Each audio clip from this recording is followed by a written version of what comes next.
Salut tout le monde! Alors, un petit tuto à la demande. On m'a demandé de faire un petit tuto euh, sur les vaisseaux spatiaux, etc., de modéliser un vaisseau spatial.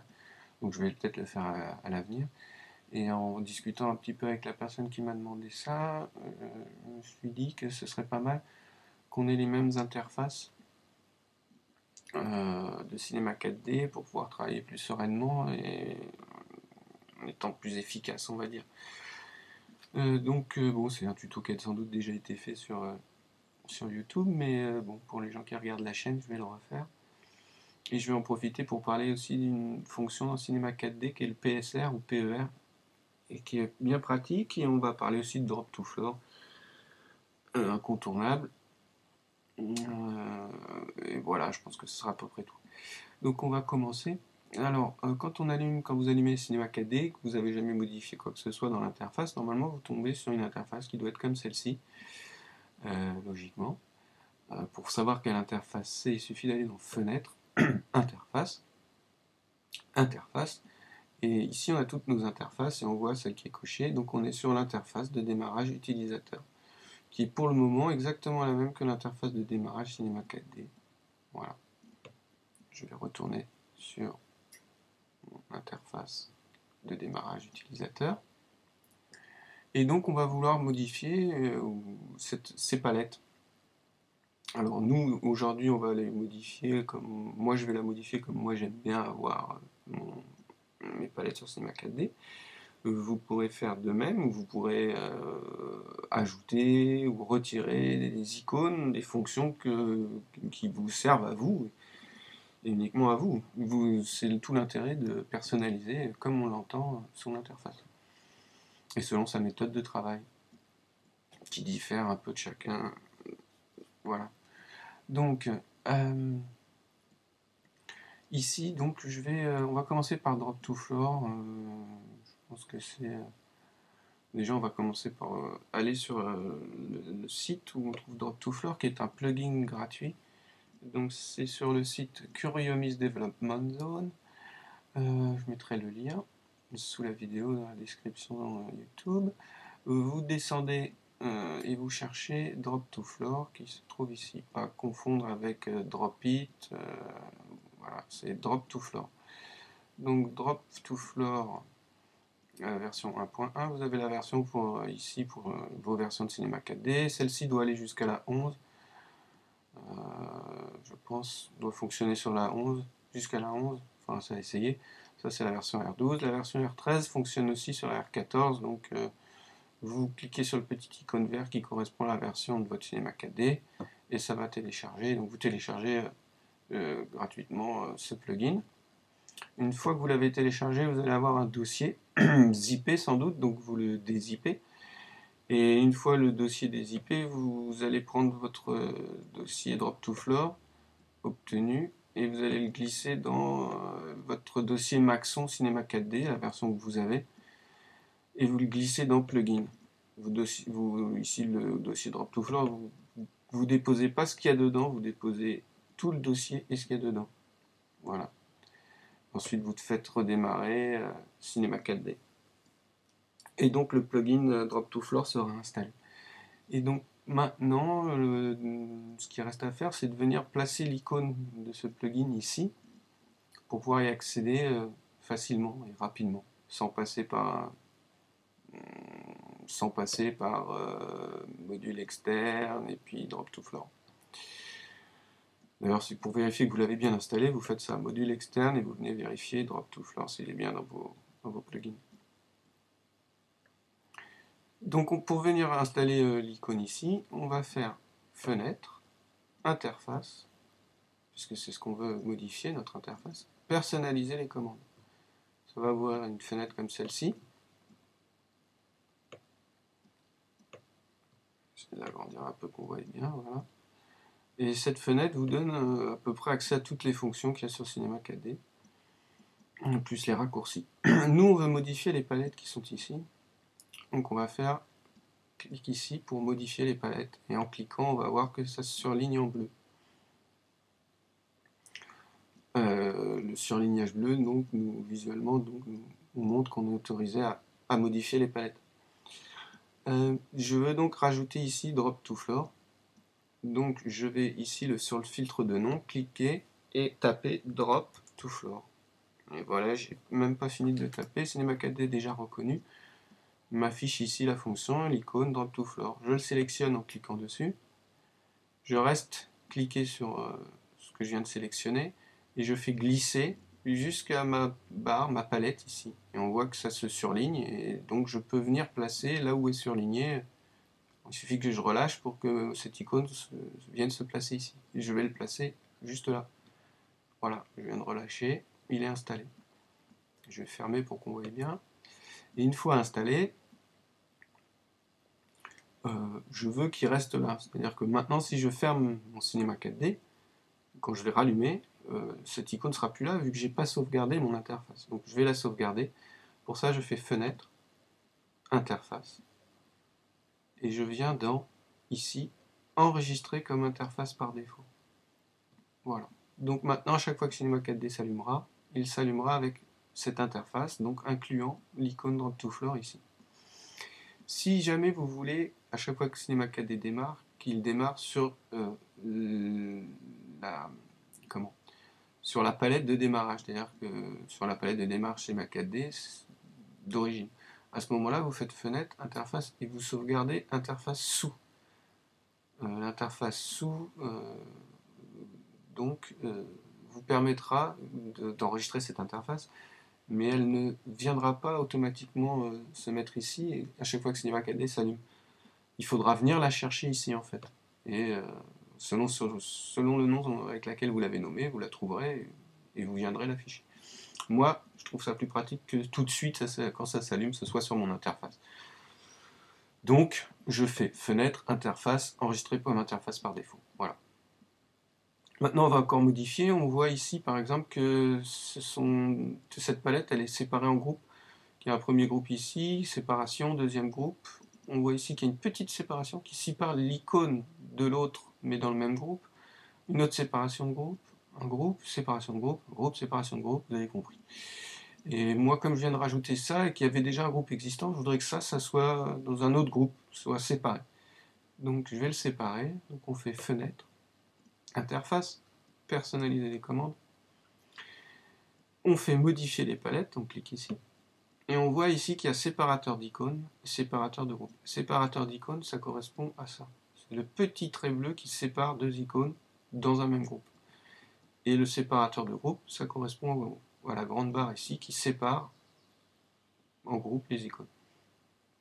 Donc comme je veux séparer les groupes ici, je clique sur séparateur de groupe, je maintiens appuyé mon clic et je glisse toujours comme tout à l'heure ici. On voit que c'est surligné, je relâche et voilà, j'ai séparé mon groupe.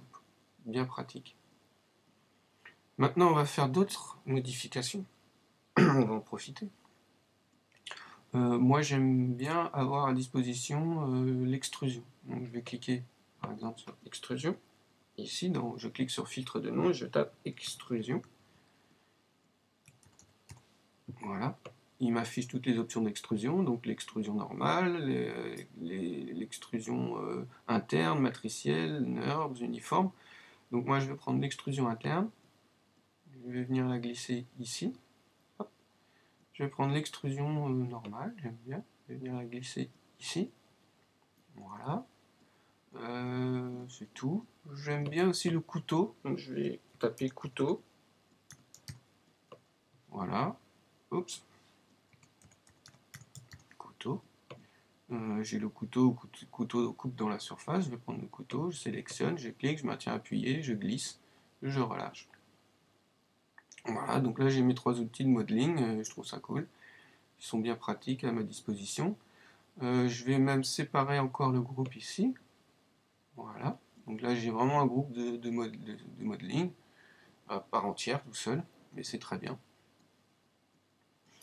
Maintenant, alors, je voulais aussi vous montrer, bon, par sécurité, à chaque fois, vous pouvez le faire à la fin, mais pour ne pas oublier de sauvegarder interface, fenêtre, interface, enregistrée comme interface par défaut. Voilà. Et maintenant, on va parler du PSR. Enfin, d'abord, on va finir avec Drop to Floor, pour ceux qui ne connaissent pas, qui ne savent pas à quoi ça sert. Donc, Drop to Floor, comme son nom l'indique, ça sert à déposer sur le sol, à poser sur le sol. Si je veux créer un cube, par exemple, voilà, et un sol, Cinema 4D, quand je l'ai créé, les met sur le point 0 du centre, les aligne au centre du monde, voilà, en X, Z, Y. Donc du coup, on voit bien que mon cube n'est pas sur le sol. Donc si je veux poser mon cube sur le sol, il faut que je le sélectionne et puis que je vienne moi-même le déposer sur le sol à vue d'œil comme ça, et pour être très très précis, prendre ma vue cinéma 4D et, venir régler vraiment au millimètre près, déposer mon cube sur le sol. Bon, un peu fastidieux, et d'où drop to floor. Donc en fait, si mon cube est je sélectionne mon cube et que je le place n'importe où dans l'espace, une fois que sélectionné, si je veux le déposer sur le sol, bah, drop to floor, je clique et voilà, et il est déposé sur le sol.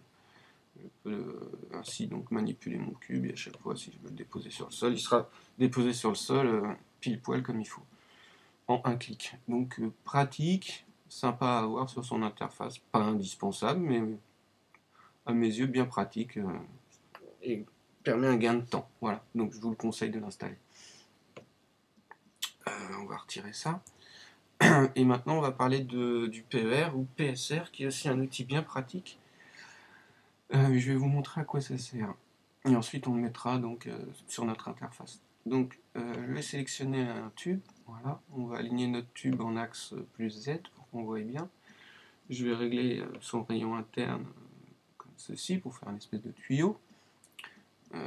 Et je vais prendre mon tube, le drop to floor, le placer sur le sol, hop, et puis venir le placer par exemple là. Ouais, l'éloigner. Voilà.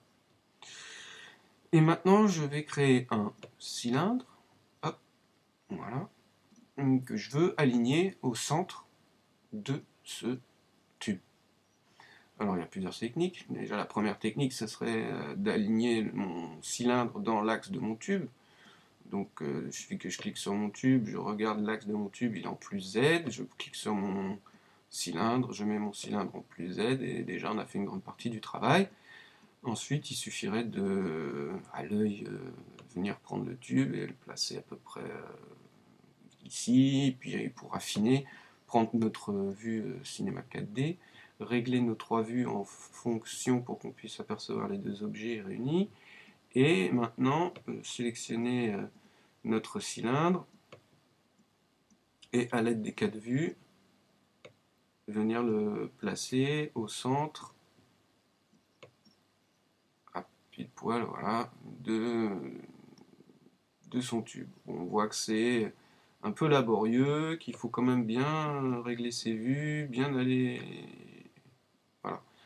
Vous l'avez compris, c'est un peu laborieux. La deuxième technique, je vais revenir au départ, la deuxième technique, c'est toujours, premièrement, mettre son cylindre dans l'axe du tube, et ensuite prendre le cylindre, en l'occurrence, que l'on veut placer dans le centre du tube, et le mettre en enfant du tube. Voilà, donc le placer dans le tube. Et une fois qu'il est en enfant de tube, venir sélectionner son cylindre, toujours, dans coordonnées, placer les coordonnées à 0. Parce que vu qu'il est maintenant enfant du tube, si je place ses coordonnées à 0, de lui-même, il va venir s'aligner automatiquement au centre 0 du tube. Voilà. Donc ça, c'est la deuxième technique, qui est un peu plus efficace, on va dire, en termes de précision, et aussi de rapidité, puisqu'on n'a pas à aller dans les quatre vues, et donc on gagne en manipulation. On va revenir un petit peu en arrière. Et maintenant, je vais vous montrer l'autre technique, et pour ça, il va falloir qu'on installe le PSR ou PER. Donc, on fait fenêtre, interface, personnaliser les commandes, notre fenêtre qui s'ouvre, on fait modifier les palettes, on clique dans modifier les palettes, et ici, on vient taper en majuscule PER. Voilà.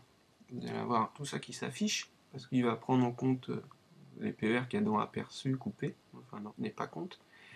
Et vous allez chercher, je pense que comme moi ce sera vers le bas, vous allez venir chercher réinitialiser PER. Voilà, cette petite fonction, réinitialiser PER. Vous la prenez, moi je vais la glisser avec mon drop to floor, dans le même groupe, ils sont bien ensemble. et je ferme. Fenêtre, interface, enregistrée comme interface par défaut pour garder ma modification comme elle est. Et donc maintenant que j'ai mon PSR, pour aligner mon cylindre dans mon tube, il n'y a rien de plus simple. Je prends mon cylindre, comme la deuxième technique, je le glisse dans mon tube, et maintenant, au lieu d'être fastidieux et de venir changer à 0 toutes mes coordonnées, mes positions x, y, z, j'ai plus qu'à cliquer sur PSR qui de lui-même va réaligner ses positions. Hop, à 0, et donc automatiquement placer mon cylindre dans l'axe voulu. Et en l'occurrence dans le tube. Voilà, donc vraiment très très simple. Il n'y a vraiment pas plus simple. Je recommence vite fait pour vous montrer. Un tube, hop, je place mon tube dans l'axe que je veux, après tout on s'en fiche.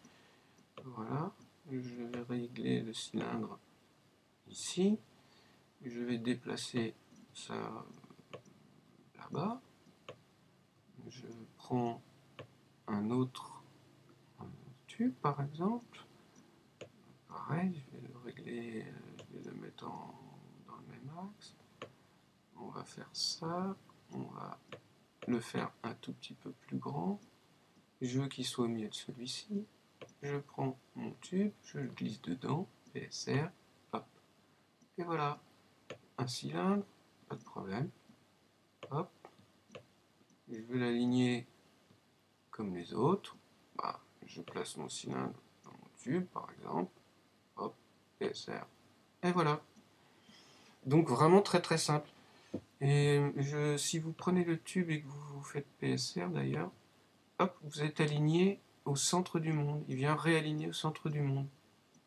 Donc aussi très pratique. Voilà. Il réaligne tout. Donc, et une fois que vous avez aligné d'ailleurs, vous pouvez, une fois que vous avez tout aligné où vous voulez, hein, c'est simple, vous pouvez tout ressortir. Et puis après, comme ça, modifier 1 à 1, si vous voulez modifier la position d'un tube, juste modifier la position d'un tube. Ou au contraire, tout laisser comme c'était. Et donc à ce moment-là, vous bougez les trois en même temps. Donc voilà, très pratique le PSR. Je crois qu'on a fait le tour. Si, avant d'oublier, imaginons, parce que je ne vous ai pas montré, imaginons qu'on modifie notre palette. On a modifié notre palette, mais en fait, ça, vous avez changé d'avis, vous n'en voulez plus. Alors, fenêtre, interface, personnaliser les commandes. Toujours modifier les palettes, puisque c'est ce qu'on veut faire. Alors, imaginons que j'ai placé ça ici, par exemple, et je ne voulais pas du tout. Alors, comment je fais pour l'enlever? Eh bien, c'est simple, donc modifier les palettes, et vous venez double-cliquer dessus, tout simplement. En double-cliquant, ça l'enlève. Vous n'oubliez pas de refaire enregistrer. Là, j'ai pas enregistré. Quand j'ai placé, j'ai pas enregistré, donc ça n'a pas d'incidence, mais n'oubliez pas à chaque fois, quand vous faites une modif, de venir enregistrer les modifications. Voilà. Donc pour retirer un élément que vous ne le désirez pas, vous double-cliquez dessus tout simplement. Y compris pour les espaces, vous double-cliquez dessus. Voilà.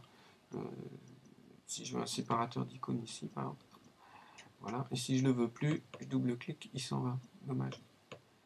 Je vais tout retirer. C'est délicat de toucher le double.